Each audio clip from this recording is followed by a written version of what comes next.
2026 жыл 10 март. Ош шаары Атабаев көчөсү, бул Мамуров көчөсүнүн кесилиши. Ош шаарында жаан катуу жааганын кесепетинен бул Атабаев көчөсүн суу каптаган.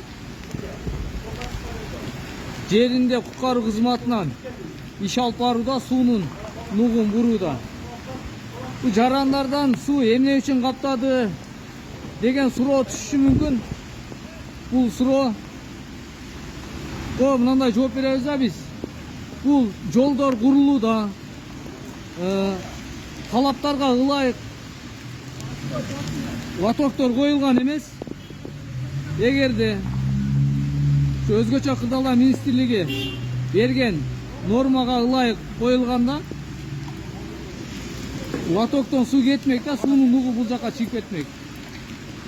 Бул Мамуров көчөсү жаңы асфальт төшөлүп көтөрүлгөн. Бул жак чукурлук болуп калган да. И лоток дагы чукурга коюлуп калган. Бул келгенде бул жакта лоток бийиктикте турат. Суу кетпейт эч кандай. Ошонун кесепетинен дайыма суу толот ушул жергечи. Көптөгөн мекендештер сыяктуу сиздин да көйгөйүңүз кирди чыктыбы? Биз жардам беребиз. Москвадан Казакстанга каттайбыз. Жолго чыгарда чорнойдан текшерип, эч кандай маселе жаралбашына кепилдик беребиз.